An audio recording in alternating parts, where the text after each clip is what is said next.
sekali lagi kepada para peserta yang sudah bergabung, diharapkan bisa mengisi absensi kehadiran dan juga pretest terlebih dahulu melalui link yang sudah disediakan oleh panitia di kolom chat. Oke, acara akan segera saya mulai. Baik, pertama-tama saya ucapkan selamat datang dan selamat bergabung kepada para peserta yang telah hadir pada acara webinar online dengan judul Material dan Bahan Bangunan yang dibawakan oleh Bapak Saderah Pranata dari PT Havana Teguh Pertiwi atau Falcon. Perkenalkan, nama saya Kelvin, mahasiswa Universitas Widya Kartika, Program Studi Arsitektur Angkatan 2019. Pada kesempatan kali ini, saya yang akan memandu acara webinar ini dari awal hingga akhir acara selesai. Baik, tanpa berlama-lama lagi, saya akan memulai sesi acara pada hari ini. Namun sebelum itu, alangkah baiknya kita mengawali dengan berdoa terlebih dahulu ya. Oke, baik, doa dapat dilakukan sesuai kepercayaan masing-masing. Baik, berdoa dimulai.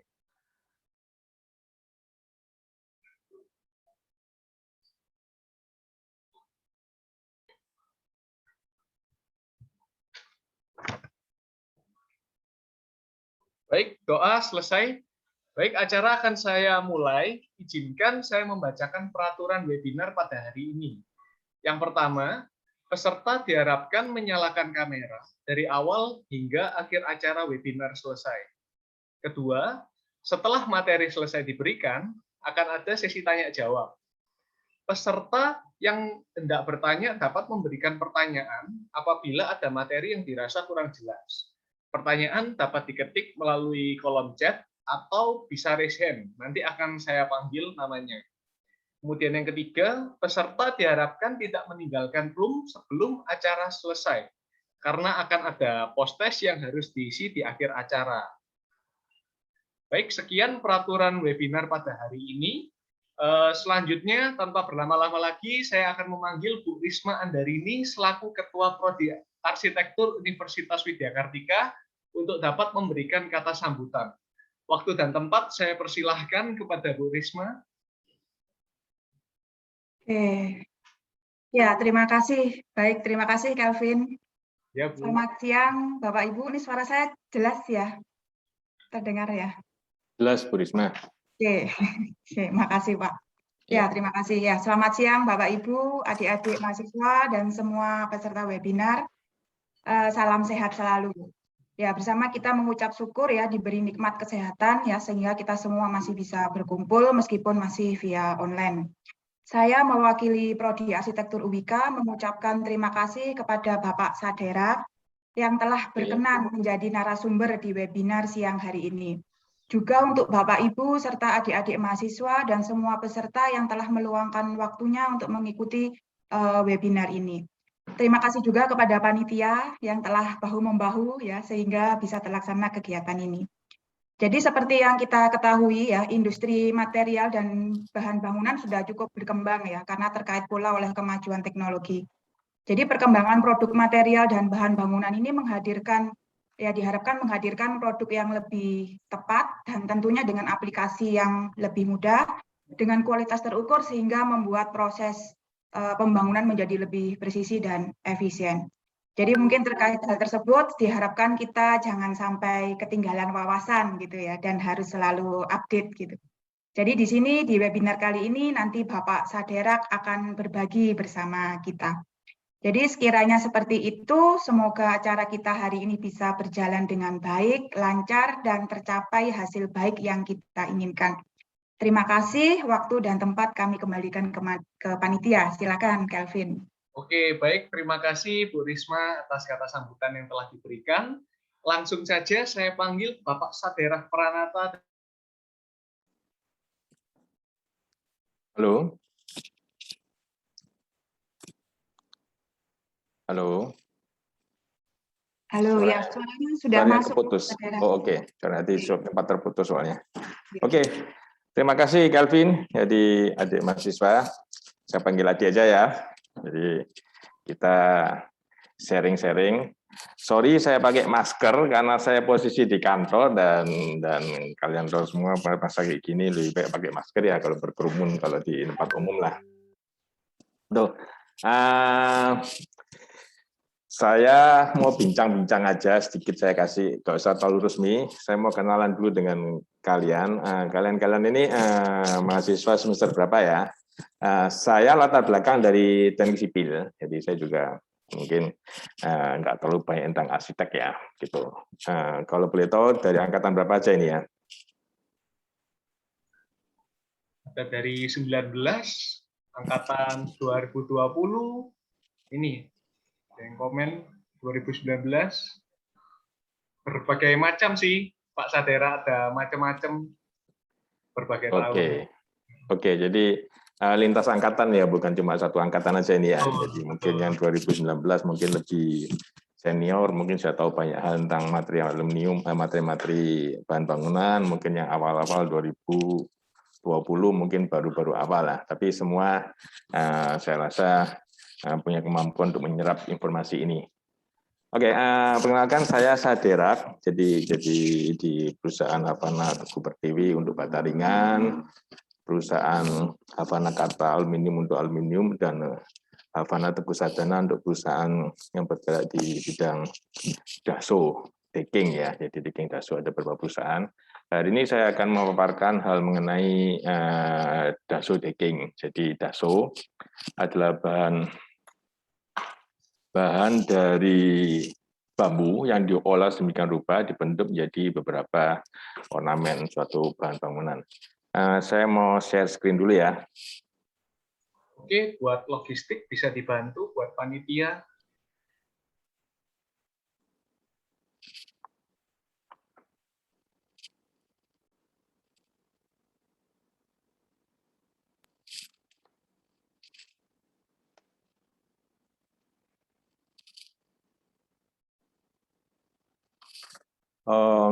Saya share screen sendiri aja ya. Halo, Kelvin. Oh iya, boleh Pak Sadera. Saya scan sendiri aja ya supaya oke, saya tolong diizinkan untuk share ya.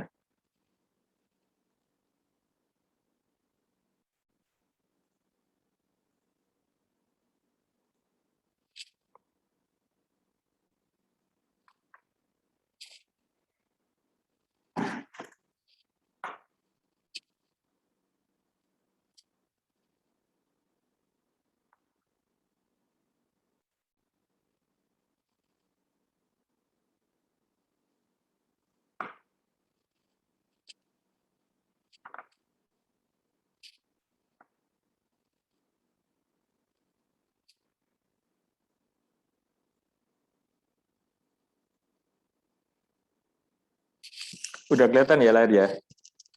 Sudah kelihatan, Pak? Oke.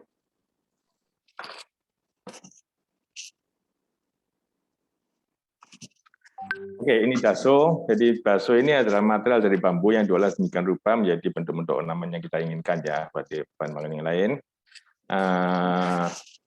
Merek dagangnya, perusahaan dagangnya adalah Daso dari China, di Daso Group. Seminar atau ulasan ini akan dibagi menjadi 4 bagian, penjelasan mengenai Daso Group-nya, kemudian kedua mengenai Daso dan bambu produknya, ketiga perbandingan antara Daso dan other material dan material yang lain, kemudian project reference. Oke, kita mulai dari yang pengenalan Daso Group. Daso didirikan di China di tahun 93. Kemudian tahun 94 mulai diekspor. Tahun 2005 mulai berhasil mengembangkan untuk yang bambu fireproofing. Kemudian tahun 2009 menangkan suatu trademark dari China ya, di China. Tahun 2011 draft nasional standarnya untuk China sudah dibentuk. Tahun 2013 bekerja sama dengan IKEA, jadi mulai mensupport IKEA untuk produk-produk dari IKEA. Tahun 2015 memenangkan penghargaan 2 National Award for Technology Invention. Kemudian tahun 2019 mendirikan pabrik di Fujian ya. Kemudian berlanjut sampai sekarang. Ini pabrik-pabriknya di Hangzhou, di Fujian, di Pulau Jiangxi, bla bla bla bla. Nah, mengapa mereka mulai mengembangkan material dari bahan daso? Karena China punya sepertiga, kira-kira sepertiga dari bambu di dunia ya. Di dunia itu ada kira-kira 22 juta hektar. 1 hektar kalian tahu 1 hektar adalah 10.000 meter persegi. Nah, China punya 6,7 juta hektar. Nah, daerah-daerah di mana bambunya banyak adalah di Fujian, Zhejiang, dan Jiangxi ya. Jadi di 3 tempat ini mereka mendirikan pabrik-pabrik untuk pengolahan daso bambu. Dan bambu yang digunakan yang dipilih adalah tidak semua bambu. Jadi di Indonesia juga banyak bambu, cuma tidak semua bisa digunakan untuk bahan dari daso tersebut.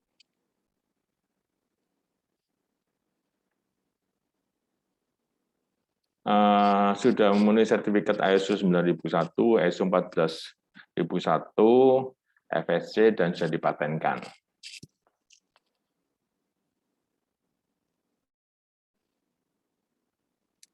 Tes reportnya sudah memenuhi standar dari Amerika, Australia, Eropa, dan China sendiri. Di China sendiri. Kalau kalian mau langsung bertanya, enggak apa-apa. Saya rasa nggak usah. Kalau mau dicatat dulu, kemudian nanti ditanyakan, terserah. Atau kalau kemudian sudah saat saya paparan, kalian menyelang untuk bertanya, silakan, nggak masalah. Ini mungkin proyek-proyek yang bisa bekerja sama dengan Daso, di Hyatt, Hilton, Bayantri, Regent, Intercontinental, di hotel-hotel yang semakai ya. Partner Daso-nya yang internasional seperti ini. Nah, kita masuk yang kedua, Daso dan bumbu produk. Ada yang mau ditanyakan yang ini untuk yang pertama mengenai perusahaan Daso internasionalnya, Daso Group-nya. Oke, bisa nanti dicantumkan di chat ya nanti ya. Nah, Daso produk. Jadi sudah masuk, sudah ada di Daso flooring, Daso furniture, Daso elemen-elemen ini berupa mungkin lembaran atau mungkin bagian-bagian yang ornamen kecil-kecil. Kemudian Daso arsitek, jadi dipakai di beberapa bagian dari arsitek ya. Terus kemudian Daso XTR dan arsitek ini dilakukan untuk dipakai untuk decking. Decking ini kita punya kelebihan deckingnya bisa dipakai di luar ya, karena memang khusus bisa menahan UV, air, dan lain sebagainya. Ini Daso Innovation. Daso XTR dan arsitek. Jadi kami punya 2 Daso mengembangkan 2 produk. Produk dalam hal cara pembuatan, XTR dan arsitek ini dibuat dengan cara yang berbeda dan menghasilkan warna yang berbeda. Kita ada 4 produknya. Dari cara pembuatan ada 2, kemudian dari macam-macamnya ada 4, decking, cladding, soffit, dan lumber atau panel. Jadi yang gambar yang pertama kiri sendiri ini decking, dibentuk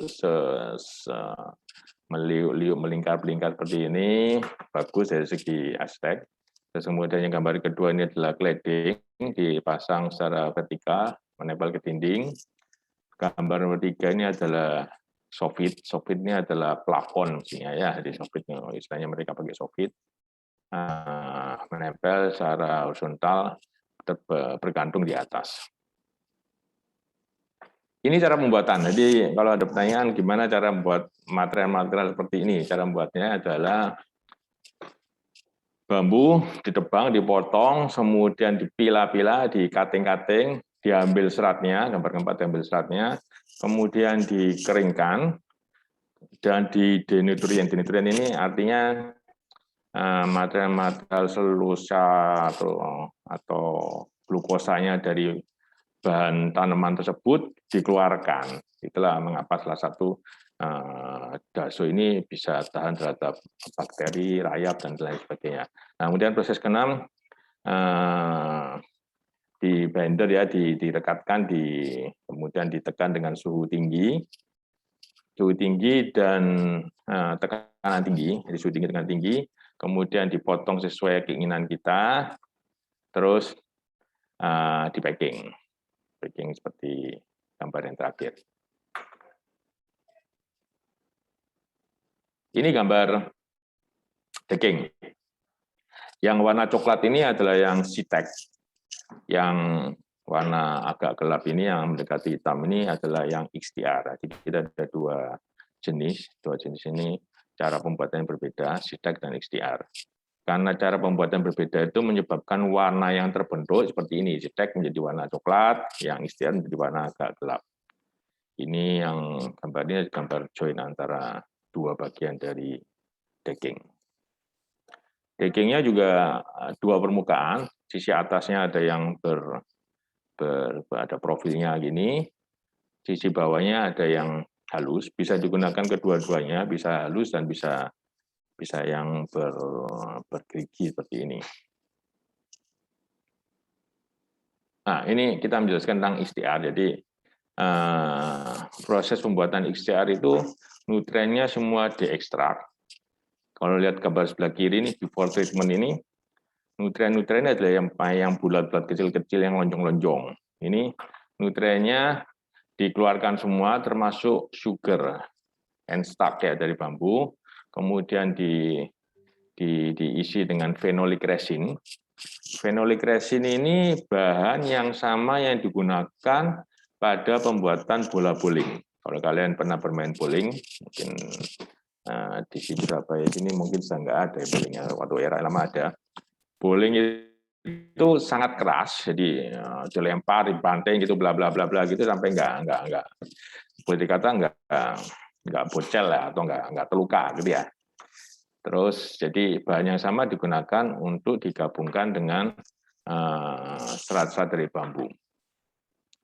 Kemudian dikompres di perbandingan 2:1 menjadi bentuk fuse bambu. Nah, karena fuse bambu ini tidak mengandung nutrien, makanya bakteri, jamur, kemudian serangga atau rayap nggak tertarik untuk makan atau ngerogoti seperti itu. Ini yang XTR. Nah, yang CTEK caranya berbeda. Nutriennya masih ada, tapi kemudian dikristalis dengan fiber with ceramic particle. Kemudian sama-sama diisi dengan phenolic resin, satukan dengan phenolic resin. Jadi kalau yang tadi XTR nutriennya dikeluarkan semua, diganti dengan phenolic resin.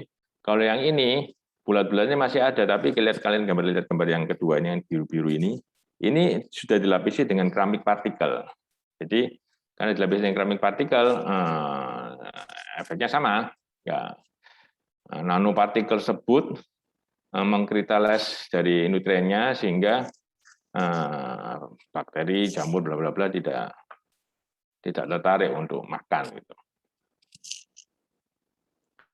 Kita masuk ke tahap ketiga. Nah, mengenai untuk pembuatan, ada pertanyaan? Ada pertanyaan mungkin bisa disampaikan langsung atau lewat kolom chatting ya. Kemudian mungkin panitia bisa merekap.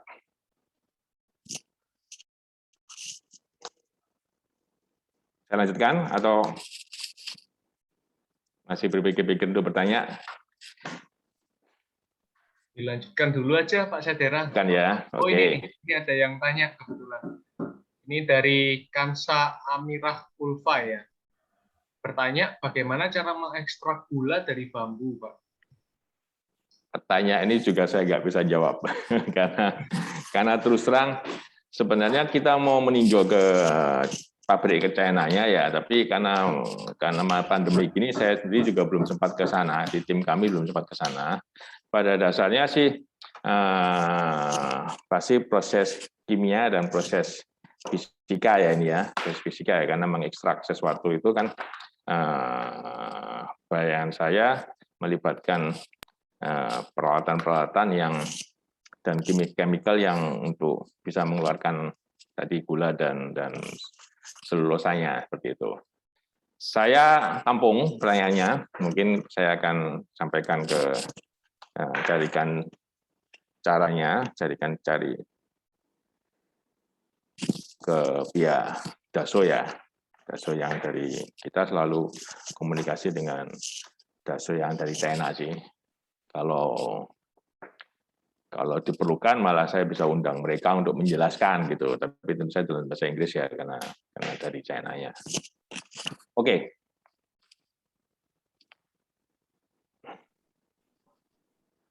Baik, kemudian Yang kedua, ini ada yang bertanya lagi, Pak. Tadi kan basisnya di Cina ya buat daso itu. Ini kemudian ada yang bertanya, apakah ada tempat produksi daso bambu di Indonesia ya, Pak ya? Kalau di tidak ada. Jadi teknologi di Indonesia masih belum ada. Mereka belum berencana membuat di Indonesia karena untuk membuat di Indonesia mereka mesti studi bambunya. Apakah bambu Indonesia itu sesuai dengan produk daso tersebut. Jadi sementara ini, kalaupun di Indonesia ada produk yang mungkin mirip-mirip seperti daso ini, itu juga semua import. Gitu. Dan kebanyakan importnya dari China. Seperti itu. Yang saya baca aja ya, yang dari Leo ya. Mungkin kalau kita bisa produksi di Indonesia, menjawab ini sama seperti yang tadi bahwa belum ada studi yang melihat apakah bahan bambunya di Indonesia bisa digunakan untuk yang daso. Kalau nggak bisa, untuk mendatangkan material bambu dari Cina ke kita akan jauh lebih mahal daripada kita datangkan material jadinya, bahan jadinya. Jadi kalau memungkinkan, saya rasa memungkinkan, tapi apakah cukup ekonomis, apakah cukup visible, nah itu perlu studi untuk itu. Kalau teknologinya sih saya rasa kalau mau transfer ilmu juga bisa lah ya. Kayak salah satu pabrik bata ringan yang Falcon ini itu juga mengambil dari mesin-mesin China gitu. Prosesnya juga melalui proses di autoclave. Autoclave itu suatu tabung yang disuplai panas dan tekanan sekitar panas 200 derajat, tekanannya 12-13 atm untuk membentuk bata ringan. Jadi kalau untuk membuat seperti bambu saya rasa memungkinkan, tapi apakah visible itu pertanyaan berikutnya, saya nggak bisa jawab. Oke, baik Pak Sadera, boleh dilanjutkan. Oke.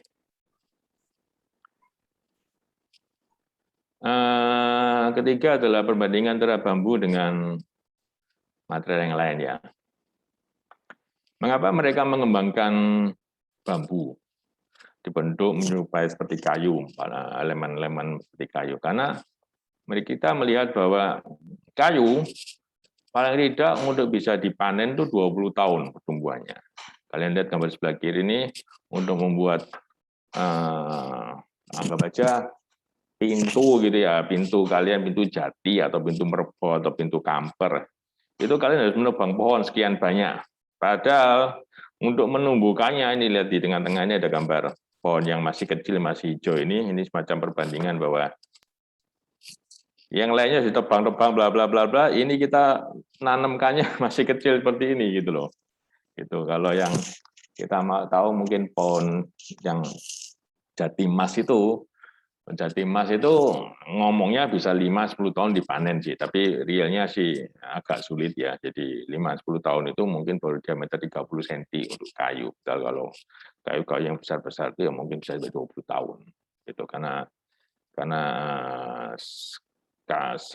perusahaan saya yang lama pernah mencoba menanam jati emas. Jadi saya tahu juga bahwa jati emas nggak semudah yang dibilang orang bahwa 5 tahun bisa dipanen. Nah, terus kemudian kedua, to be planted. Jadi harus ditanam, harus ada orang yang sengaja menanam khusus untuk menanamkan pohon-pohon tersebut. Dan ketiga, unsustainable ya, tidak berkelanjutan ya, karena sekali lagi bahwa terlalu lama jangka waktu untuk menumbuhkannya kembali, dan kalau nggak ada yang sengaja menanam, ya nggak akan tumbuh gitu. Jadi butuh effort untuk membuat woodnya, kayunya, pohon-pohonnya bisa bertumbuh kembali, menggantikan yang sudah kita ambil. Nah, bagaimana dengan bambu? Bambu 4-6 tahun sudah bertumbuh dan bisa dipanen.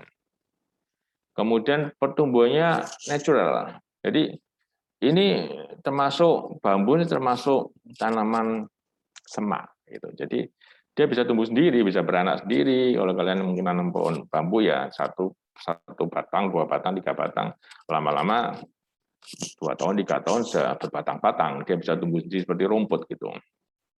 Kemudian endless and speed 3% setiap tahun. Kalian bayangkan 3% setiap tahun mereka tumbuh tanpa campur tangan manusia, tanpa ada yang sengaja menanam. Gitu. Mereka bisa menyebar, berkembang biak sendiri. Itu kelebihan dari bambu. Nah, bambu juga menyumbangkan hal yang baik terhadap lingkungan. Jadi dia menyerap CO2. Jadi pada proses bambu tersebut pembuatannya dan pada awalnya ini bambu forest menyerap 18,68 ton per hektar per tahun. Kemudian menumbuhkan bambu ini juga menyerap oksigen dan menyerap karbon dan melepaskan oksigen. Gitu.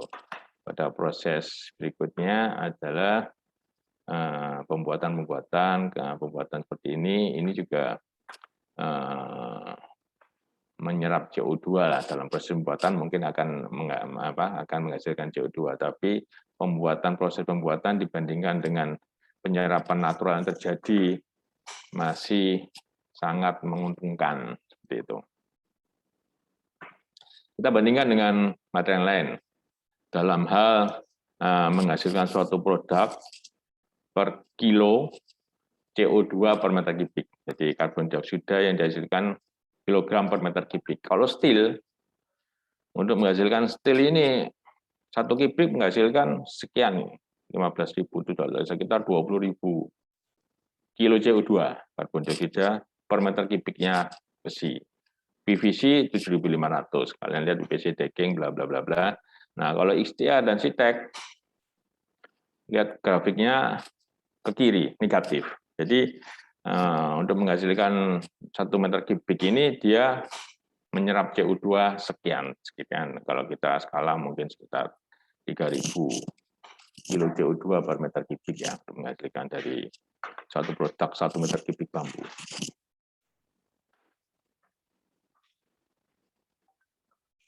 Nah, perbandingan spek teknisnya, density-nya berat jenisnya 1,1 sampai 1,25.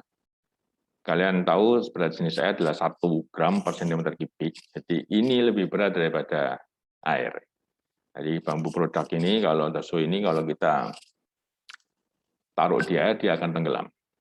Nah, kayu-kayu keras yang lain ini kita pakai red ballow ini 0,7 sampai 1,15. Kayu-kayu yang ringan, yang lunak 0,5-0,7, artificial decking WPC 1,34 per centimeter kubik. Terus kekerasannya 16.900, jadi 17 ribuan. Mungkin di slide yang tadi diputar oleh panitia tadi ada perbandingan kita dengan kayu merbau, kayu keras yang lain ya itu sekitar 7.000. Jadi bandingkan 17.000 dengan 7.000. Sedangkan kayu yang ringan, kayu yang lunak cuma 2.000. Jadi sangat keras, 2 kali lebih keras dari kayu yang keras, dari kayu alam yang keras. Gitu. Durability-nya kelas 1. Kalau kita belajar di sipil arsitek kan kita tahu kelas 4 kayu ya, ini kelas 1. Ini yang red ballow ini kelas 2, 3. Kalau jati itu bisa kelas 1 sampai kelas 3 tergantung pada usianya. Kalau kayu lunak malah kelas 4 sampai kelas 5 gitu. Yang artificial decking kelas 3 sampai kelas 5. Kelas kuat kalau semakin kecil semakin kuat ya, kelas 1 lebih kuat dari kelas 2 atau 3 ya atau berikutnya. Fire resistant sudah memenuhi standar ini. Kalau hardwood-nya kelas B. Kalau kayu ringan nggak ada, yang artificial decking juga B2. Standarnya mungkin kita bisa searching masing-masing. Dimension stability. Satu hal yang sangat menjadi pertimbangan jadi pihak arsitek atau sipil dalam pembangunan adalah stabilitas dari dimensi ya, karena kita tahu iklim di Indonesia ini sangat-sangat panas, sangat ekstrim, walaupun tidak se-ekstrim mungkin di negara-negara Arab ya, tapi cukup ekstrim. Jadi banyak penggunaan material itu harus memperhitungkan kembang susu dari bahan. Kalau kayu-kayu, beberapa kayu-kayu kalau kita gunakan di luar, kena panas, kena hujan, boleh dikata 100% pasti akan meletek, pasti akan susut kemudian retak gitu ya. Sorry ya, saya pakai bahasa Jawa ini meletek, mungkin kalian beberapa nggak mengerti juga. Jadi pasti akan retak-retak gitu. Ya retak, melengkung, mengkelung lah seperti itu. Daso bambu ini boleh dikata 0%, walaupun saya rasa pasti ada kembang susunya lah ya, tapi mungkin 0,0%. Dari ketebalan 0,6%, dari lebar 0,6%, dari ketebalan 4,6%.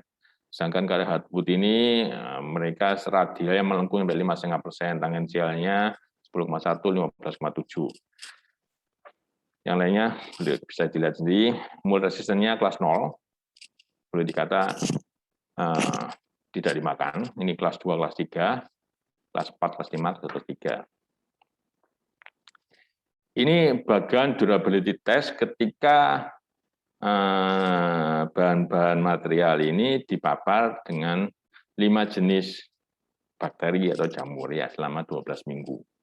Kalian lihat ini kayu-kayu pinus, kayu hardwood, kayu merbau, bla bla bla bla. Ini lihat yang di urutan 1, 2, 3, 4, 5, 6, yang 6 Daso XTR dan Daso XTR bambu ini sangat kecil sekali. Jadi pengurangan volumenya sangat kecil sekali. Ini mass loss-nya. Jadi cuma berkurang mungkin 1% ya, bandingkan dengan kalau yang kayu radiata pinus ini bisa berkurang sampai 50%. Bayangkan kalau kayu-kayu ini digunakan untuk kusen, pintu, terus kemudian kropos gitu ya, karena rayap atau kena bakteri yang lain, kena jamur, struktur bukannya struktur ya, keindahan rumah kita akan sangat-sangat berkurang ya, dan sangat mengganggu karena pintu dan kusen dan beberapa plafon itu kan juga sangat membahayakan kalau sampai menjatuhi kita gitu. Ini gambar-gambar di mana kayu-kayu yang terpapar oleh rayap atau yang lain ya. Kalau lihat ini yang di C, gambar yang C ini Daso XTR bambu decking 5,5% kehilangan masanya. Ini real percobaan dilakukan di China. Bandingkan dengan yang A ini adalah pinus ini 86% hilangnya. Yang B ini mountain ash hardwood, 81% juga, 86-81%. Sedangkan yang D ini malah tinggal 95,7%. Jadi kalian lihat ini dengan pelang yang sama ini, di skru ini, habis ini, tinggal besi labelnya aja dan skrunya gitu. Jadi ini membuktikan bahwa Daso bambu sangat reliable untuk digunakan atau yang pada bagian-bagian bangunan yang rentan terhadap serangan-serangan rayap dan sebagainya. Ini saya standar-standarnya.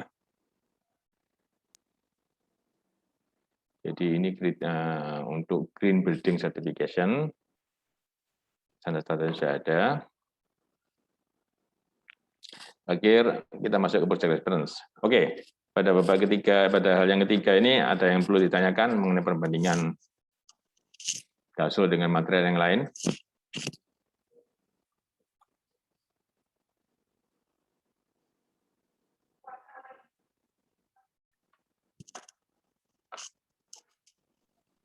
Belum ada kayaknya Pak Sadera, jadi dilanjutkan. Belum ada ya.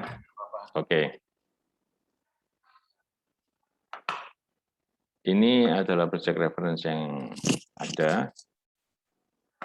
Jadi proyek-proyek ini bisa diaplikasikan di area-area publik, di stadion, di teater, di museum, di shopping mall, di mall-mall, di rumah sakit, di public area, dan di rumah tinggal gitu ya.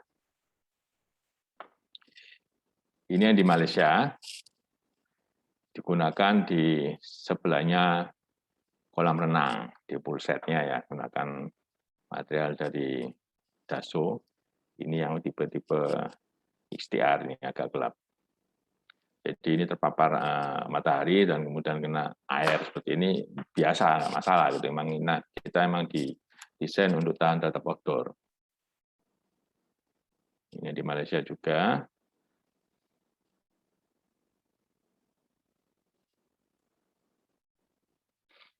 Ini Singapura untuk area di pelataran samping. Dan mungkin di bagian yang di plafon juga ada ini dilakukan di soffitnya. Ini di Thailand. Jadi memang sengaja ditampilkan pada lokasi-lokasi yang iklimnya hampir sama dengan Indonesia di Asia gitu ya. Jadi kalau di tempat-tempat mereka memang sudah terpasang dan oke gitu, itu kan bisa boleh dikata boleh jadi panduan kita nyata. Oh ya kalau di Malaysia bisa, di Singapura bisa, ya mungkin Indonesia juga iklimnya sama juga akan tahan juga. Gitu. Ini yang gambar yang bawah ini malah ini kan di tepi pantai ini kelihatan di lautan dan ada pulau kecil ini. Ini yang di Indonesia barusan ini satu proyek kecil aja. Nanti saya mungkin bisa sharekan gambar-gambar yang kalian mungkin akan lihat bahwa cukup menarik gitu kalau diaplikasikan di arsitektural ya. Ini menggunakan lumber, boleh dikisi-kisi, masangnya juga dibuat maju mundur seperti ini menggunakan dua bahan.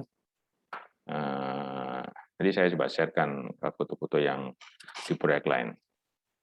Ini yang di China, di Zhejiang, terpasang di tahun 2013, kondisi ketika 2019 masih terpasang oke, masih utuh, masih mungkin tinggal berubah warna ya. Kalau warna memang diakui bahwa pasti akan berubah warna, tapi bisa dilakukan treatment dengan cara di coating ulang. Ini yang di bandara. Jadi ini pun juga 2007 ke 2019 jadi 12 tahun. 12 tahun ketika dikunjungi ya kondisinya masih bagus, masih oke.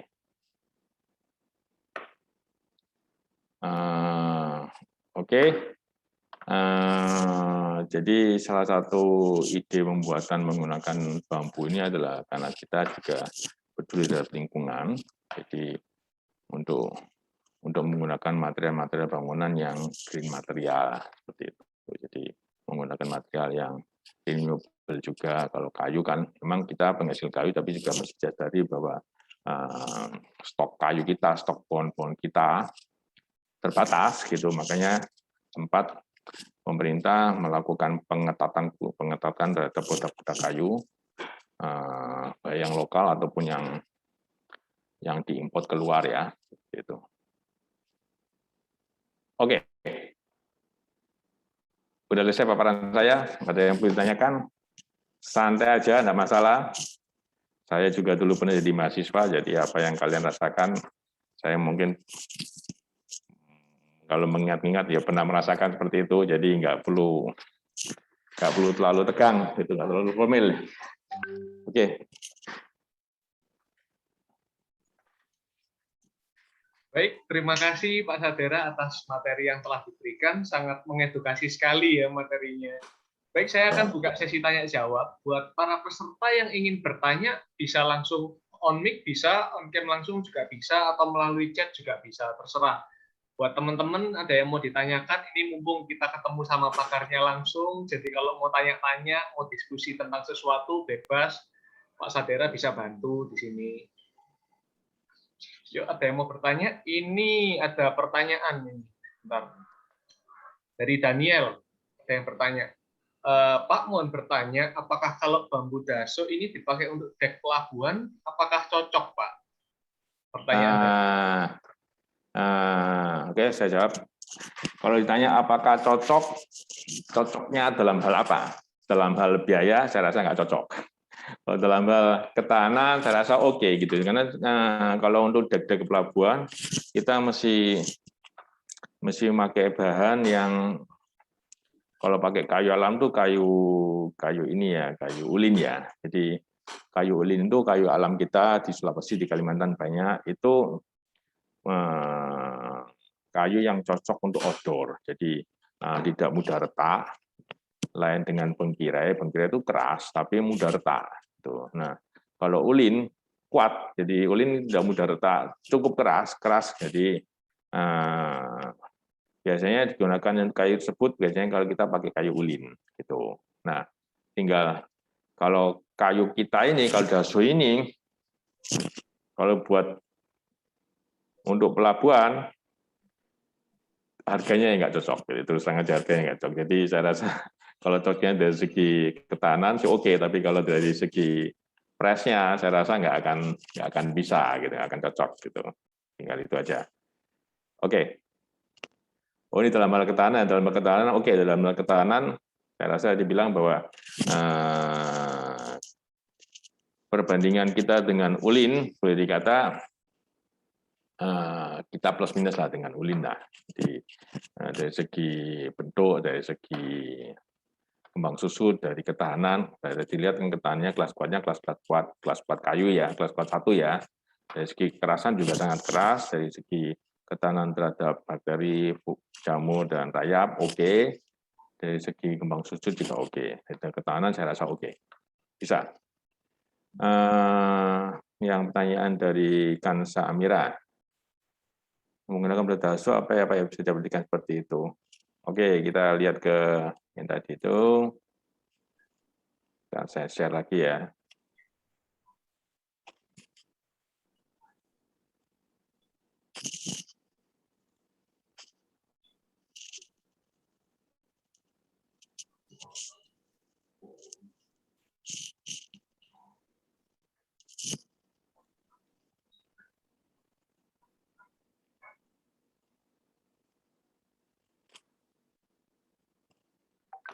Bisa dilihat ya ini ya, gambar yang di Madrid Baraja ya. Tampak ya? Oke.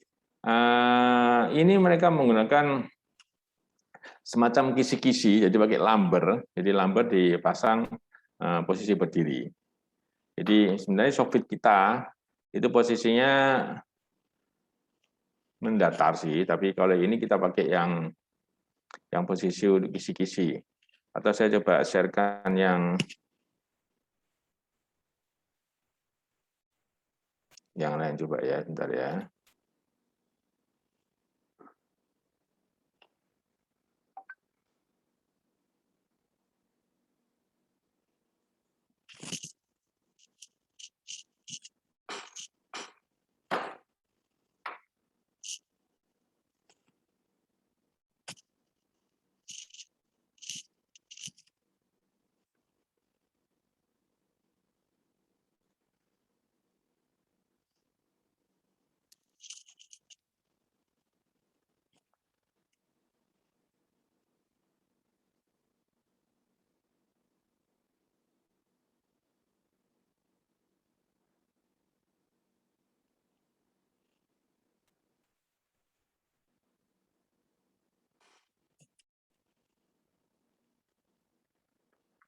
Udah kelihatan ya ini gambar yang lumber. Kelihatan, Pak. Jadi ini lumber ini berupa kayak kayu usuk, kayu reng gitu ya kalau mungkin bahasanya kita di pertukangan, cuma ukurannya tertentu sih. Jadi pasang berdiri-berdiri gini. Nah, kalau tadi dibuat ukurannya kecil-kecil gitu. Jadi saya coba jelaskan aja dari yang lain juga ya. Jadi kalau decking posisinya seperti ini dengan tebal 2 cm, lebarnya 13,7. Pasangnya seperti ini, ada bagian-bagian yang joist-joist-nya adalah struktur kita taruh di bawah untuk menopang. Kemudian yang kecil-kecil ini adalah umpak-umpaknya. Kita menggunakan klip-klip semua klipnya dan skrunya dari bahan stainless. Ini yang gambar nomor 1 ini adalah decking, ini klipnya dipasang seperti ini, mudah. Tinggal diselipkan lagi, terus kemudian diskrukan ke bidang yang joist tersebut. Ini yang cladding, ini yang posisi ditaruh secara vertikal, melapisi dinding. Ketebalan ada yang 12 cm, 12 mili, ada yang 18 mili. Lebarnya sekitar ada yang 10 cm, ada yang 13,7. Nah, ini dari klipnya ini tinggal diskrukan seperti ini. Gambar nomor 2 adalah skrunya, klipnya diskrukan, kemudian dasonya diselipkan, terus berikutnya dasonya tinggal ditempel-tempelkan seperti itu, tinggal diselipkan lagi. Nah, yang soft fit ini sebenarnya plafon. Sama seperti cladding, tebalnya dia ada 12 mili, lebarnya 10 cm. Ini melapisi secara horizontal. Kalau tadi yang di metri tadi dipasangnya itu menggunakan lumber, dipasangnya berdiri-berdiri. Nah, klipnya berbeda, cara klipnya seperti ini. Yang terakhir lumber ini bisa digunakan macam-macam, bisa untuk kisi-kisi, untuk para-para, atau ini tadi kita tentunya adalah menggunakan lumber ya, kisi-kisi seperti ini. Kalau bagian bawah ini deckingnya. Saya mau coba tampilkan yang sudah kita pasang di project ya. Sebentar, saya carikan gambarnya dulu.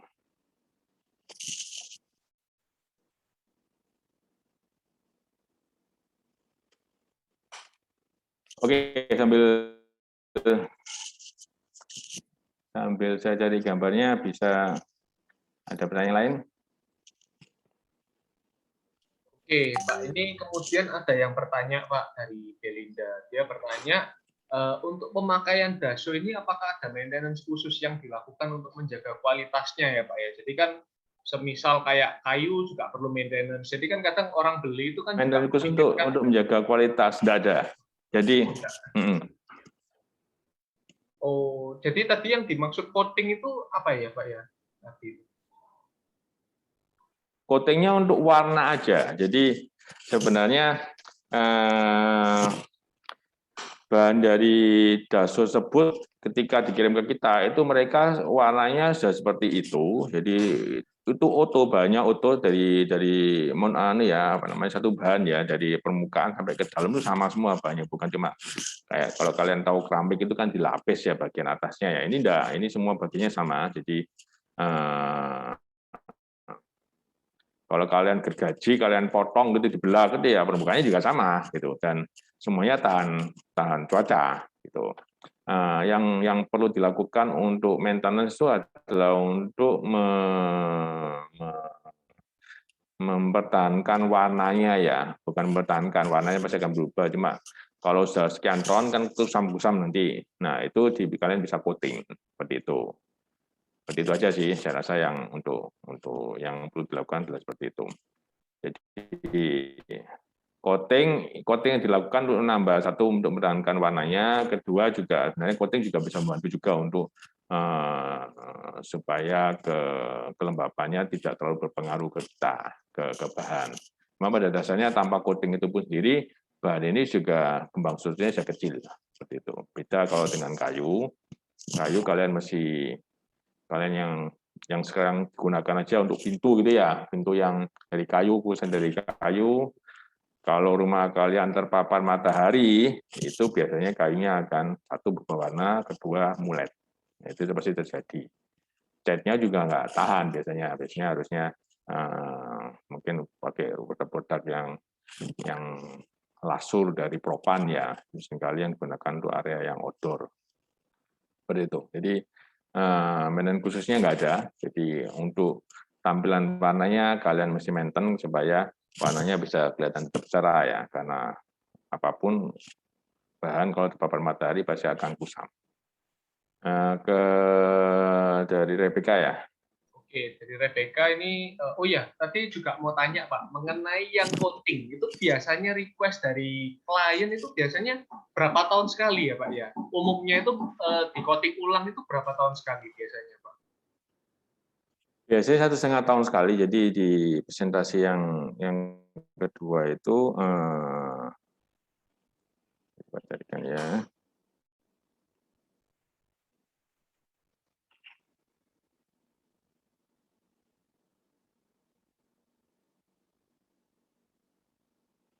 Sorry.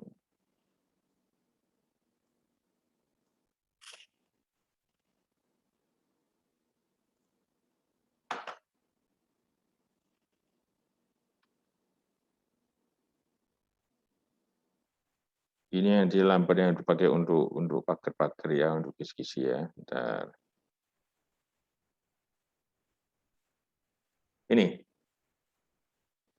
Ini adalah warna yang akan berubah. Yang kiri adalah XTR, yang kanan adalah CTEK. Jadi 6 bulan seperti ini, yang kedua, 18 bulan yang ketiga, kemudian kita cleaning, kemudian setelah itu kita coating ulang menjadi seperti ini. Memang antara warna asal dengan warna setelah kena cuaca akan berubah, tapi kalau kalian lihat yang 18 bulan ini kan warnanya menjadi kusam gitu ya, kurang menarik ya. Jadi kita lakukan cleaning dan kemudian setelah itu di coating lagi. Sedangkan CTEK baru 6 bulan, 18 bulan, kemudian di maintenance seperti ini. Ini yang perlu dilakukan untuk maintenance dalam hal keindahan dari hal estetikanya. Seperti itu. Oke, baik. Jadi 1,5 tahun ya Pak ya, kurang lebih ya. Ya, kira-kira sekitar itu. Oke, baik. Lanjut ke pertanyaan selanjutnya. Ini dari Rebecca. Bisa on mic mungkin Rebecca? Kalau bisa on mic, bisa baca langsung sendiri, enggak apa-apa. Mau tanya-tanya lebih enak.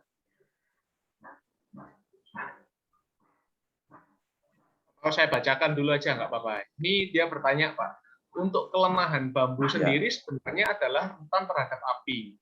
Kalau dasu sendiri, apakah ada kelebihan khusus mengenai hal tersebut? Jadi memang semua bahan yang mengandung selulosa atau kayu rentan terhadap api ya. Tapi kita tadi tahu bahwa ini adalah fuse bambu, yaitu bambu yang setelah diolah ditambah dengan resin. Jadi tadi sudah ada sertifikat fire resistant. Fire resistant dalam hal bukan sama sekali nggak terbakar ya, tapi kalaupun terbakar pun tidak akan menjalar. Jadi kita sudah ada sertifikatnya seperti itu. Kalau kayu kan kalian bakar, dia akan menyala dan menjalar kemana-mana gitu. Kalau yang bambu ini, bambu yang fuse bambu ini kan ada bahan-bahan chemicalnya dan diproses seperti itu. Boleh dikata fire resistant dalam artian apinya tidak menjalar seperti itu. Oke, apa sudah cukup menjawab, Rebecca?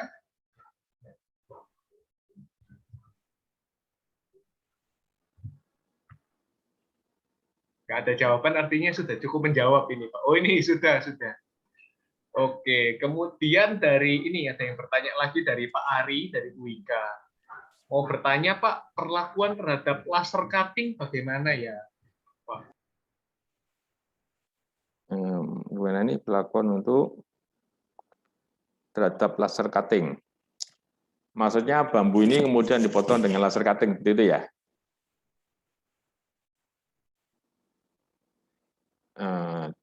Maksudnya gimana ya, Pak Ari ya?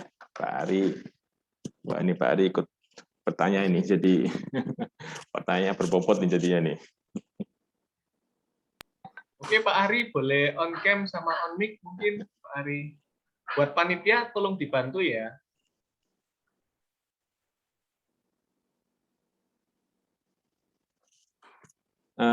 Coba saya coba mereka-reka ya. Untuk dilakukan pemotongan laser cutting seharusnya bisa Pak. Kita belum coba. Tapi kalau kita lihat tadi bahwa mereka bekerja sama dengan IKEA untuk mensupport produk-produk IKEA, saya rasa ketika dilakukan itu pekerjanya sedikit banyak pasti ada laser cutting-nya ya. Cuma ketika laser cutting digunakannya yang intensitas berapa, yang punya spek apa, nah, saya belum tahu. Jadi kan memang laser cutting untuk besi beda, untuk kayu beda, untuk macam-macam barang berbeda, mungkin untuk marmer juga beda. Jadi apa ada idenya harusnya bisa Pak. Cuma memang perlu di studi lebih lanjut mengenai hal ini. Oke, baik. Dari Pak Ari atau Ya. mungkin sudah jelas?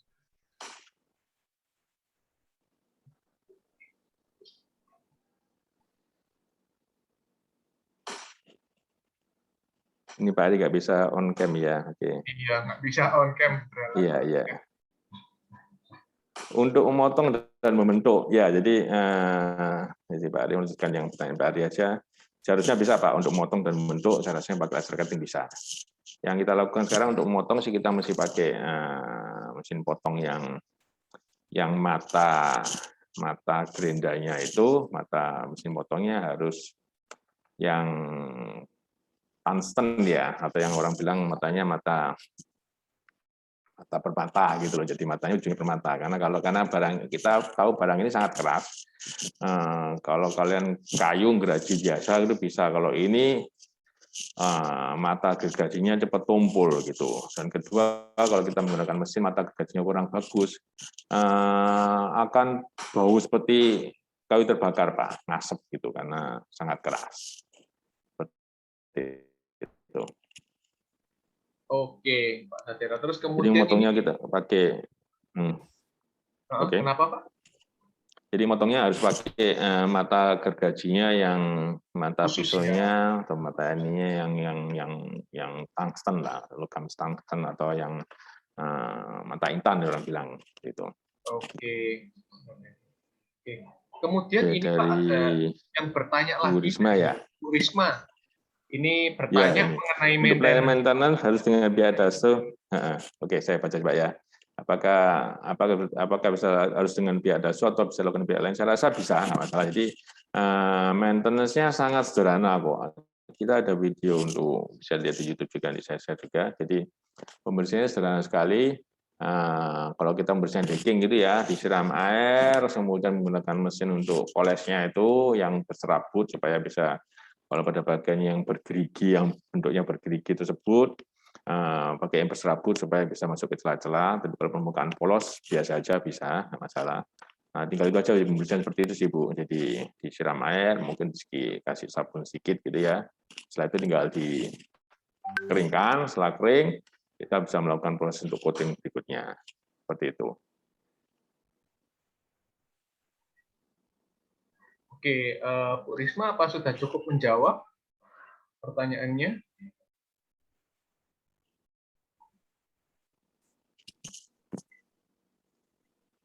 Oh ya, ini kemudian dari Bu Risma bertanya, Pak, apakah ada tampilan berupa video pada saat pengerjaan di lapangan, mungkin buat pengaplikasiannya gimana gitu mungkin, Ya, Pak ya. Satera? Ini saya carikan ya untuk pengerjaannya ya, karena Oke, Pak, terima kasih. ya. Saya lagi carikan gambar yang untuk pengaplikasian yang di project yang didesain oleh arsitek dan desain interior. Sangat bagus hasilnya di sebentar. Kalian bisa lihat juga di Instagram kami sih. Jadi saya cek dulu, saya carikan gambar-gambarnya sebentar.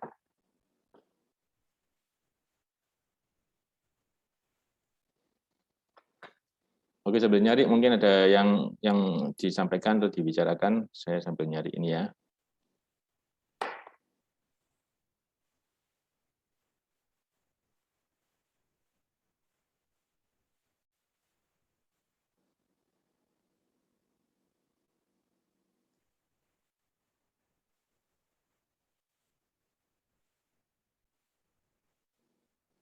Oke, mungkin dari peserta lain ada yang mau bertanya lagi, mungkin yang tadi dirasa kurang jelas, nggak apa-apa, bisa langsung mengetikkan pertanyaan di kolom chat, atau mau on cam, on mic, ngomong langsung sama Pak Sadera juga boleh. Silahkan.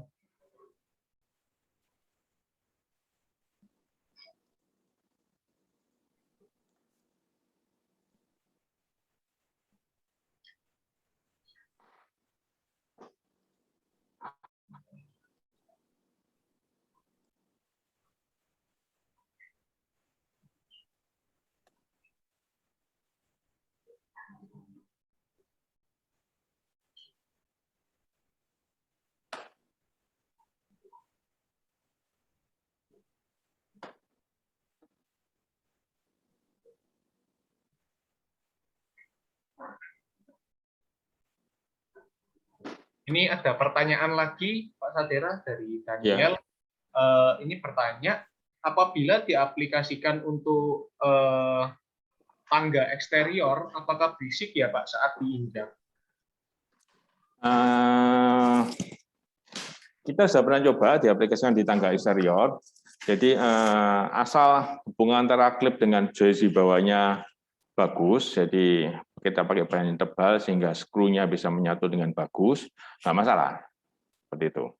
Jadi kita ada proyek di Madiun itu, tangga mereka membuat decking di atap, kemudian dibuat semacam kayak jemuran gitu, tangganya dan decknya pakai itu, pakai daso. Seperti itu dipakainya, nggak masalah, bisa. Udah nampak ya gambarnya, share-share ya? Oh iya, nampak Pak, nampak. Ya, ini gambar yang proyek di BCG, ini penggunaan untuk yang soffit. Jadi polanya ini untuk etik ya di bawah atap, jadi beberapa bentuk mengikuti bentuk atapnya sekali untuk bentuk bajanya ya, atap bajanya. Ini yang untuk decking untuk di teras-teras. Ini untuk taman, jadi taman di bawah menggunakan decking dan di bagian latar belakangnya adalah menggunakan cladding.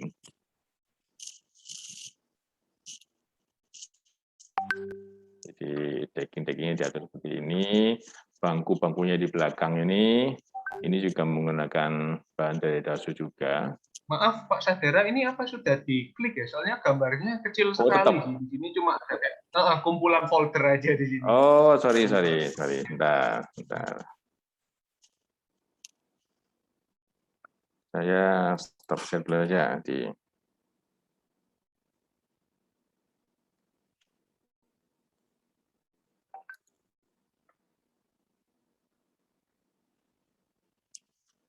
Kalau ini muncul? Belum muncul juga? Muncul Pak kalau ini, jelas. Oke. Sudah Pak. Ulang ya. Jadi ini gambar yang untuk digunakan di plafon, di etik, di bagian dari bawahnya atap. Kalian mungkin arsitek lebih tahu istilah ini ya. Jadi karena di bawahnya atap ini bentuknya mengikuti atap, di tepuk-tepukan seperti ini. Ini mengikuti bentuk atapnya, bentuk atap bajanya ya. Jadi ruangan di bawah atap digunakan untuk difungsikan sebagai ruangan. Ini yang untuk decking, dipakai di balkon-balkon. Di balkon-balkon. Ini yang dilakukan di taman belakang, berupa decking, atau berupa bangku-bangku seperti ini, atau ini berupa cladding. Nah, bentuk pot ini juga digunakan pakai daso, jadi dilakukan proses penekuan, pembengkongan, dibulatkan seperti ini, di oven dibulatkan dibentuk seperti ini. Jadi kita menggunakan bahan daso juga untuk pembuatan pot tanaman tersebut. Seperti ini gambar-gambar yang lain. Ini ke samping sisi dari bangunan. Saya ada gambar terbaru yang ketika suasana malam. Mungkin kalian bisa lihat di Instagram, jadi saya bagikan Instagramnya ya. Bentar. Saya berapa nge-save pakai extension HEIC ditampilkan di komputer nggak bisa ini, saya keliru nge-save-nya ini. Oke.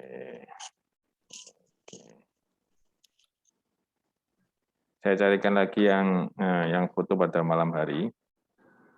Sorry, kebayang ngomong saya nggak tahu waktunya apakah sudah selesai apa tidak. Saya belum.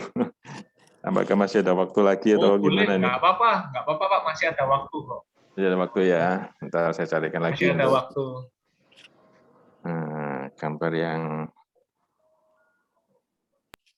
Oke, sambil saya cari lagi apa ada yang perlu disampaikan gitu.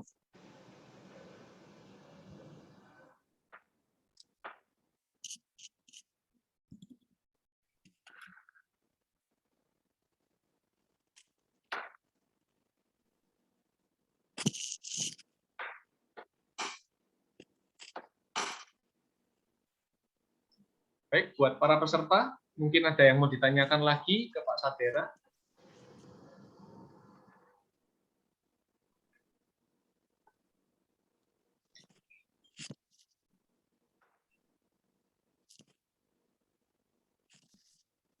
Oh iya, kalau nggak ada yang bertanya, saya yang bertanya, Pak Sadera. Oke, Jadi, silakan. bambu ini kan kalau dijelaskan dari presentasinya Pak Sadera kan itu udah unggul di segala aspek ya dibandingkan kayu pada umumnya. Kayak yang kita tahu itu kayak kayu jati, kayu merbau kan yang umum seperti itu. Ya. Jadi apa namanya, alasan klien membeli ini kan kadang juga terkendala masalah harga ya Pak ya, memakai ini. Ya. Dibandingkan kayu-kayu yang kita kenal pada umumnya, harganya ini apa bersaing ya Pak ya? Gimana Pak? Kalau mengatasi mengenai harga, gini, kita punya produk ini keunggulannya adalah di outdoor. Jadi sebenarnya kalau dibandingkan dengan kayu-kayu indoor, dari segi penampakannya, misalnya kalau kalian kayu merbau ya, kalau mungkin untuk flooring lantai pakai kayu merbau, atau mungkin produk-produk yang lain yang bagian-bagian dari stek yang lain pakai kayu-kayu interior, harus diakui dari segi penampakannya masih lebih indah kayu alami gitu untuk area indoor. Jadi untuk area indoor mereka klien punya banyak pilihan terhadap penggunaan kayu-kayu yang lain. Dari segi harga tergantung. Kalau kalian pakai kayu-kayu yang jati cukup mahal juga.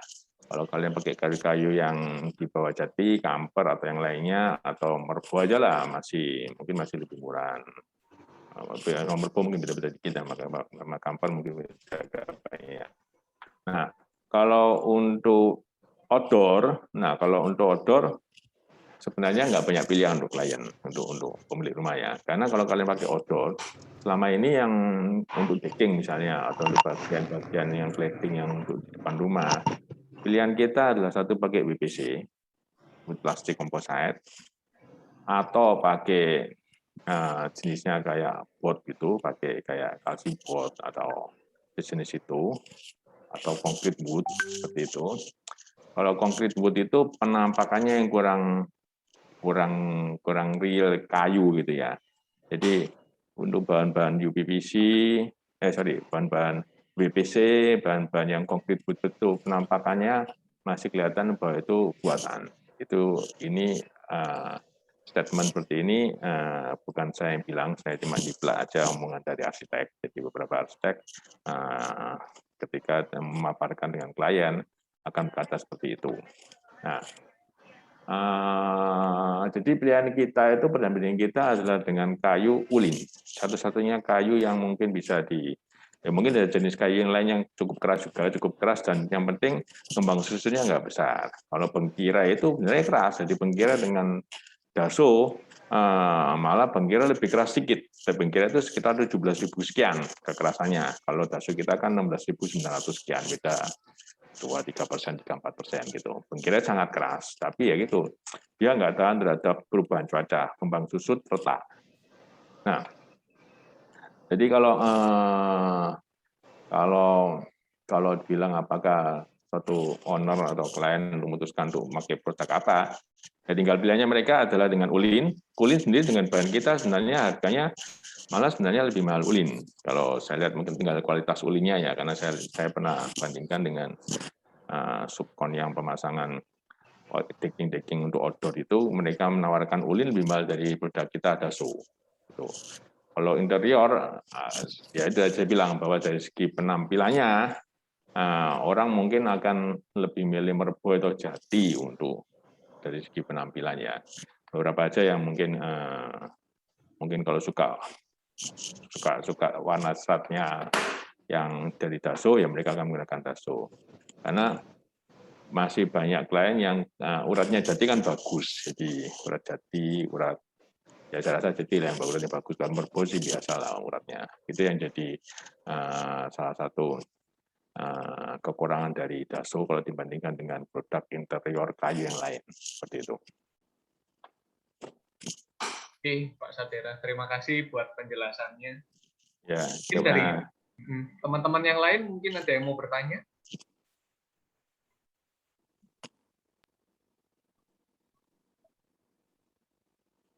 Kemudian untuk maintenance Pak Sadera, jadi kan tadi yang sudah dijelaskan kurang lebih itu 18 bulan ya atau 1,5 tahun kalau buat Ya, daso betul. ini.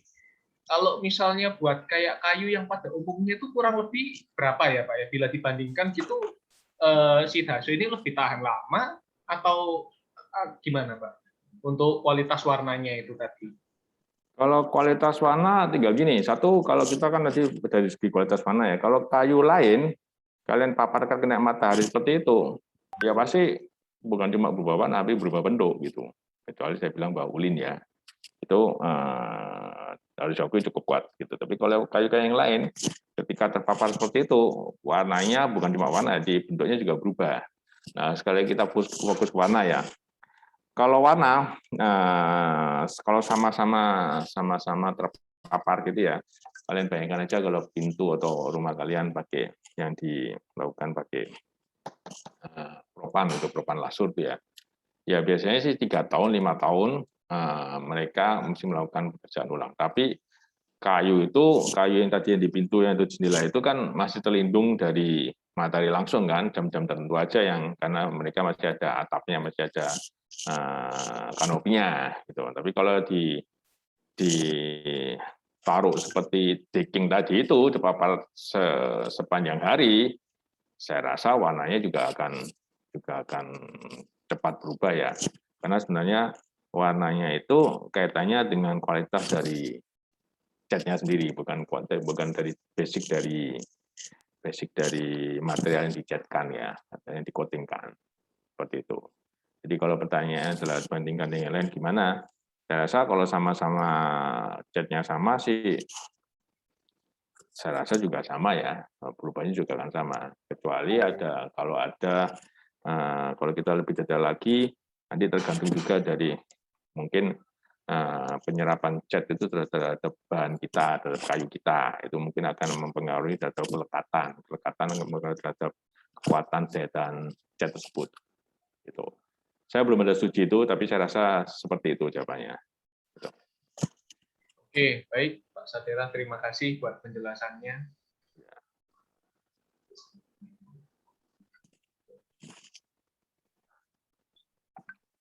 Saya lagi cari yang untuk ini cuma masih belum, atau mungkin iya, gambar di WA Ya. saya itu profil picture-nya juga menggunakan produk daso yang untuk gazebo ketika malam hari, mungkin bisa dilihat sebentar, saya mungkin belum masuk ke sini atau saya masukkan di WA, tapi kalau WA nggak terlalu besar. Sebentar.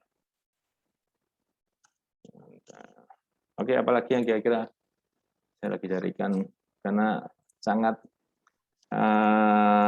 unik jadinya. Jadi saya merasa cukup kalian kalau dari segi arsitek ditampilkan gambar ini akan suka gitu, kan senang gitu melihat seperti itu. Bentar ya. Oh iya Pak Sadera. Terus kemudian kan kita ini kan impor ya, buat daso bambu ini kan impor. Itu datangnya dalam satu bentuk ukuran ya Pak ya. Ya, jadi untuk decking ukurannya sekian, untuk cladding ukurannya sekian, sudah tertentu gitu. Oh oke, baik Pak Sadera. Oke, sebentar ya, saya mencoba menampilkan yang gambar yang menarik untuk dilihat untuk orang arsitek. Cuma karena ini gambarnya saya ambil dari WA, jadi nggak terlalu besar. Sebentar. Saya belum save ke komputer soalnya.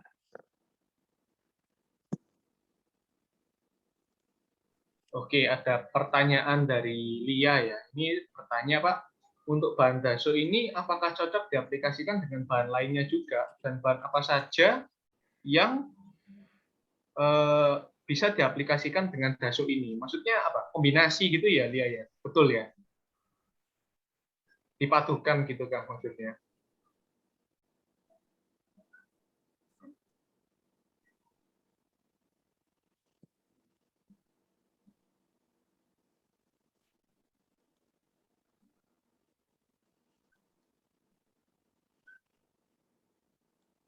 Oke, coba saya jawab ya. Jadi material daso ini cara pengerjaannya, cara pengaplikasiannya, cara penyambungannya sama seperti kayu. Jadi kalau kalian mungkin gabungan, Pak, nanti saya menggabungkan ini dengan besi atau menggabungkan ini dengan beton atau dengan bahan yang lain, sama seperti kayu ya, di skru bisa, dipaku bisa, seperti itu, atau dilem bisa, seperti itu. Jadi nah, cara pengaplikasiannya sangat mudah. Ini saya share satu gambar untuk di taman di atas, di etik, taman di luar etik. Sudah kelihatan ya? Bisa kelihatan? Bisa, Pak. Bisa ya. Jadi ini Bisa. Jadi ada satu rumah di Surabaya, kita aplikasikan di menggunakan lumber untuk membuat gazebo seperti atas ini. Yang sisi yang di samping kanannya menggunakan cladding untuk semacam kayak pagar menghalangi dengan pandangan di sebelahnya, karena sebelahnya adalah ruang jemuran. Jadi ini di atap lantai 3. Terus kemudian di sini dibuat bangku-bangku karena sisi di depannya ini berupa dinding kaca dan pandangan ke belakangnya itu terbuka. Jadi ketika sore, malam, atau pagi, ketika nggak panas, pemilik rumah bisa bersantai di luar, duduk di bangku sini, atau kalau panas ya di dalam gazebo ini, kan gazebo ini atasnya ada penutup kacanya seperti ini. Cukup bagus, jadi banyak orang juga tertarik untuk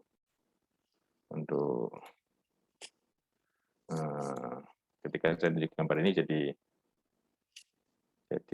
berminat terhadap produk daso gitu. Ini gambar-gambar yang ini pada saat foto-foto ini masih cuma ini karena gambar di WA jadi nggak terlalu bagus kualitasnya. Saya belum save ke komputer, ke laptop. Ini pada posisi pada saat malam hari. Bagian bawahnya mungkin kalian arsitek hal-hal kayak gini kan jadi mainan kalian ini. Kalau terus terang karena saya sipil sih hal kayak gini kadang-kadang nggak kepikir, tapi kalau arsitek kan mesti memikirkan hal kayak gini, dikasih lampu, kasih pencahayaan, kasih aksen apa gitu, jadi kelihatan dia lebih menarik. Tampak depannya juga memakai cladding dari daso juga.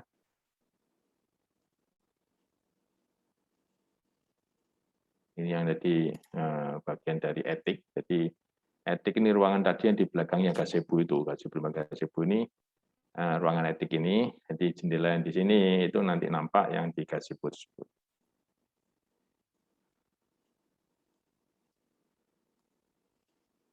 Seperti ini. Jadi pemanfaatan etik untuk ruangan di sini dalam hal ini digunakan untuk ruang kerja sih.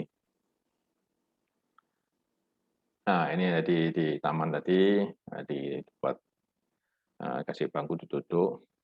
Oke, selain tadi selain produk daso, saya bilang bahwa saya ada produk untuk aluminium profil finish good. Jadi ini rumah ini menggunakan aluminium dari produk kita sendiri. Jadi ini pintu sliding yang cukup lebar. Jadi ada yang 1 daun 2 meter. Jadi di bagian tampak depan rumah ini rong jendelanya 4 meter, kita menggunakan 2 daun sliding aja. Jadi sliding-sliding yang besar ini punya kelebihan. Biasanya sekarang arsitek mulai suka yang menggunakan sliding karena satu pintu bisa lebar, jadi tampaknya bisa lebih luasa, bisa lebih nampaknya lebih nggak terlalu banyak garis kusen yang tampak seperti itu. Di bagian sini ada di tampak depan rumah ini juga ada yang yaitu 2 daun 4 meter. Kalau yang ini sekitar 1,5 meteran sini. Nah, saya belum mengumpulkan ini gambar di ini sih soalnya. Ini yang tadi yang kisi-kisi ini bagian belakang dari ini ada ruang servis, ruang jemuran di atap. Jadi kita batasi seperti ini.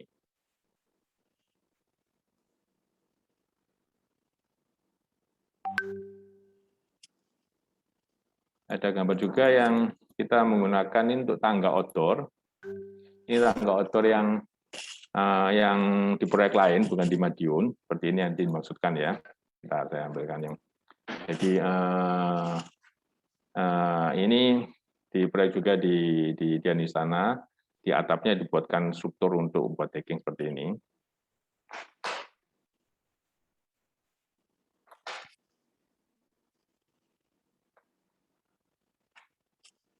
Nah, ini sama join-joinnya. Jadi ini proyek yang lain ya, bukan yang di Madiun. Madiun saya juga ada. Ini tampak dari atas menggunakan pakai drone kita. Jadi ruangan mereka dibuat seperti ini masuk ke dalam rumah yang di area yang mereka mau, intinya di sini mau berbagian di atas lah, di atas gitu.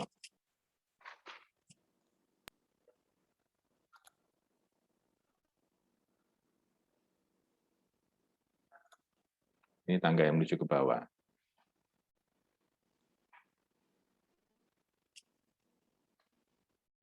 Oke, kira-kira ini yang karena gambarnya juga nggak terlalu besar jadi coba kalian bisa lihat ini di Instagram kami juga ada, Instagram Dasur dan Instagram Produk Falcon, itu saya share aja, jadi bisa dilihat macam-macam variasi-variasi proyek kami dan beberapa material yang kita punya gitu.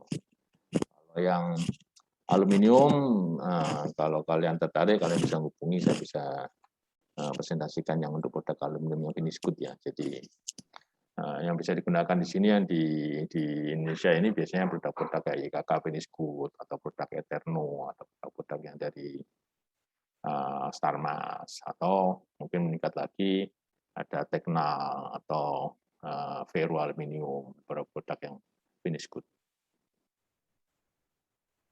Oke. Pak. Ini banyak ada yang bertanya lagi, Pak. Oke. Ini mohon bertanya, Pak, apakah bambu dasu ini memungkinkan untuk dilengkungkan ya, Pak ya?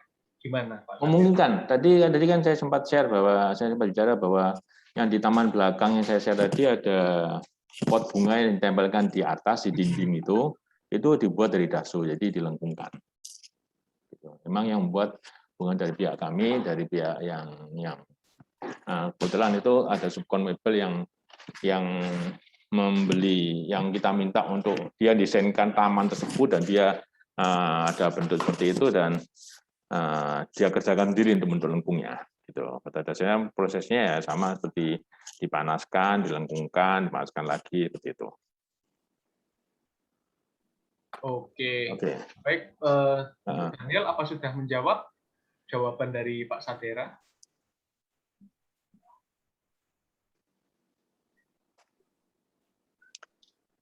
Oke, saya lanjutkan ke pertanyaan dari Bu Risma ya. Karena import untuk pemesanan hingga berapa lama untuk sampai di Indonesia? Umumnya sih 2 bulan sampai 3 bulan. Beberapa yang kami punya stok, karena kami pasti kan harus ada stok ya. Itu ya kalau ada stoknya, ya langsung bisa kita aplikasikan, kita bisa langsung kirim gitu.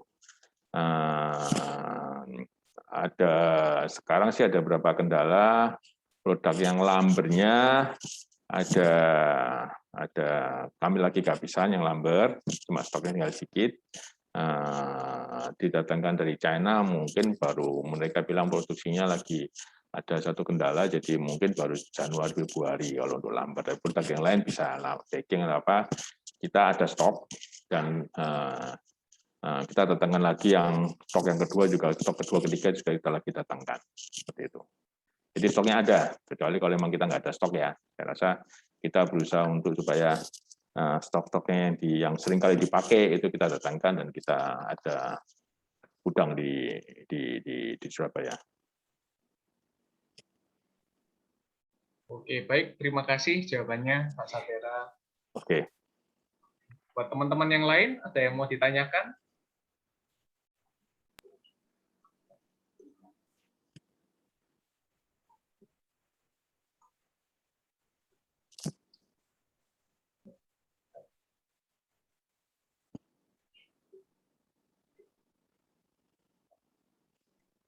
Dari Daniel, keren bahannya, Pak. Oke, thank you. Oh iya, Pak, ini saya mau tanya lagi. Jadi biasanya kendala yang diungkapkan sama pembeli ya, sama klien itu apa, Pak, mengenai dasu ini, mengenai dasu pemasangannya ini biasanya, yang umum? yang dikeluhkan? Sementara pemasangan dari pihak kami, jadi kami yang masang. Kalaupun selama ini proyek yang ada ya kita yang masang sih, kita sendiri yang masang. Tapi kalau dari pemilik, dari kontraktor atau dari klien itu mereka pede untuk masang, kita supervisi untuk masang. Nah, kendalanya saya rasa kalau gini, kalau saya ngelihat bahwa apa kendala saya ketika saya masang ya, karena sebenarnya kan belum ada klien yang mencoba pasang sendiri kan. Nah, paling yang perlu diperhatikan pada saat pemasangan adalah ketika untuk decking. Untuk decking itu permukaan dari tadi saya bilang bahwa ada umpak di bawahnya, bahwa kemudian joist. Nah, umpaknya itu memang mesti dibuat supaya kemiringannya sesuai rata, karena nanti dari umpak itu ada joistnya, joist balok kayu atau kita pakai besi itu yang dibuat di atasnya umpak. Nah, kemiringannya harus diatur supaya nanti kalau dasunya kan langsung tinggal bertumpu di basic bawahnya kan, di joist tersebut. Jadi kalau itunya nggak problem ya nanti permukaan dari dasu kita akan nggak rata, karena kan dasunya dibuat per piece kan sekitar 13,7 cm, jadi 14 cm. Nah, kalau itunya nggak bagus ya akan jadi problem. Kedua, ya pemasangan kedua paling skrunya kita skru ke antara skrunya kita sudah pakai stainless, tapi bagian bawahnya kita menggunakan joist dari besi. Nah, itu aja mungkin pekerjaannya, skru-skrunya mungkin itu aja yang saya rasa nggak masalah sih. Gitu. Kalau untuk pekerjaan yang soffit, yang untuk plafon, jadi karena barang kita ini cukup berat, jadi rangka plafonnya tidak bisa menggunakan rangka plafon yang biasa. Banyak rumah-rumah biasa itu menggunakan hulu galvanis kira-kira 0,4 cm kali 4 cm kali 0,4 tebalnya ya. Nah, kalau ini minimal tebalnya 0,75 karena skru kita akan menempel di hulu galvanis tersebut. Jadi kalau terlalu tipis ya akan lodok atau kocak atau kemudian jatuh. Itu aja sih. Jadi yang untuk soffit hulunya harus 0,75 minimal.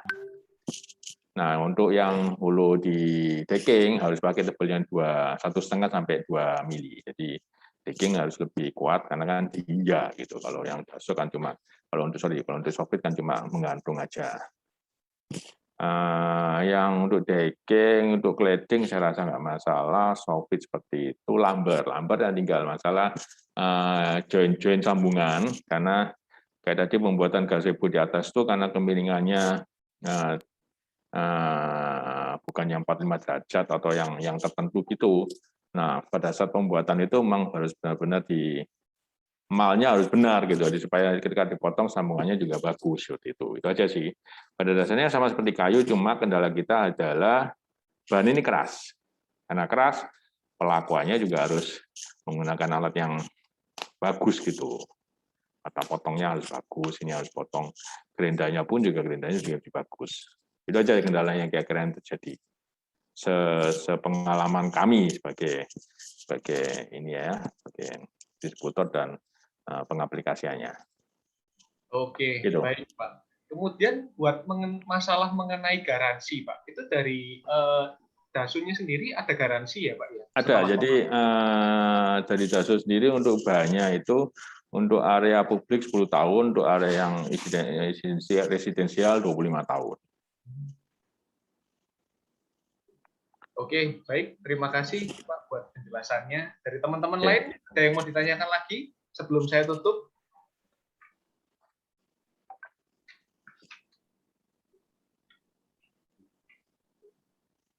Baik, apabila materi yang diberikan sudah cukup jelas dan tidak ada pertanyaan lagi, saya akan sudahi acara pada hari ini. Namun, sebelum itu dari Pak Sadera, mungkin apa ada yang mau ditambahkan? Cukup saya rasa. Kalau kalian mau meninjau ke showroom kami, silakan.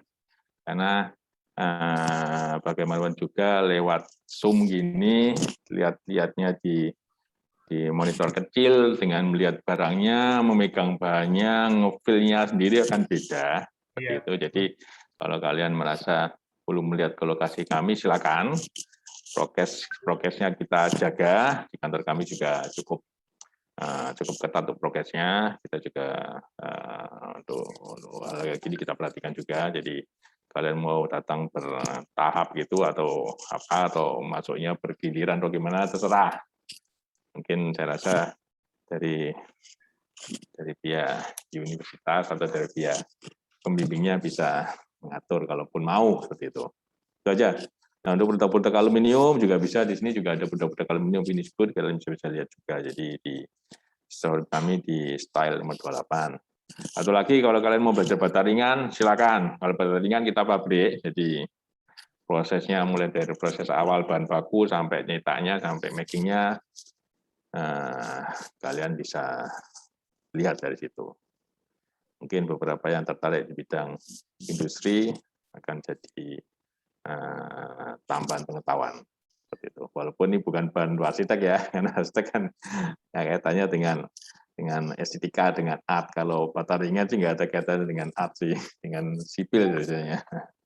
Itu aja. Oke, baik. Saya ucapkan terima kasih sekali lagi ke Pak Sadera atas materi yang telah diberikan. Acara akan saya tutup, namun seperti di awal, acara akan saya tutup dengan doa. Baik, doa dapat dilakukan sesuai kepercayaan masing-masing. Doa dimulai sekarang.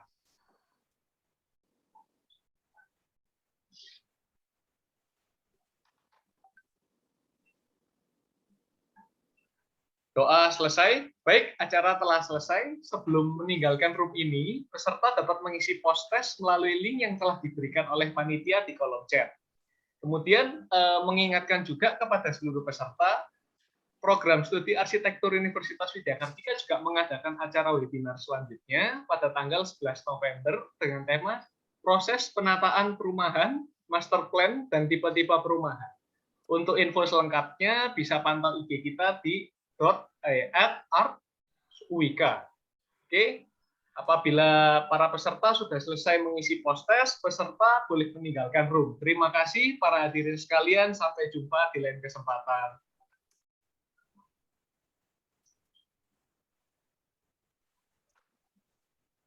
Oh iya, ini sebentar, ada sesi foto bersama buat para peserta, dimohon untuk on kamera sebentar.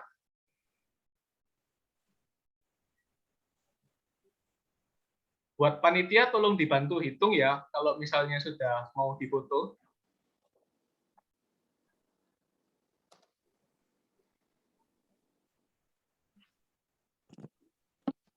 Oke.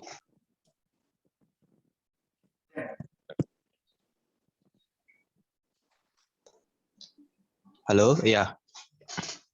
Oke, senyumnya, saudara-saudara.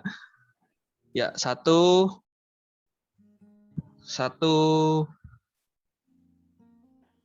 2, 3.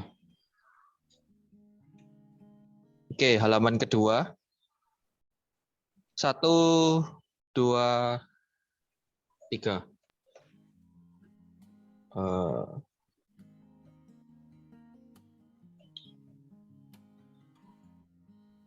Ya, baik. Dah, terima kasih.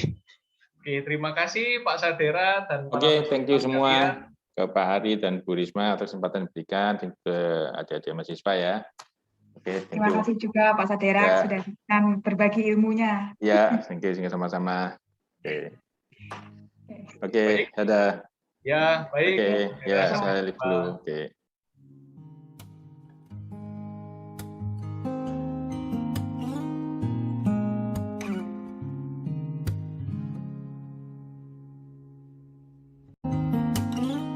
Para peserta yang sudah selesai mengisi post-test, boleh meninggalkan room ini. Terima kasih.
Halo. Halo.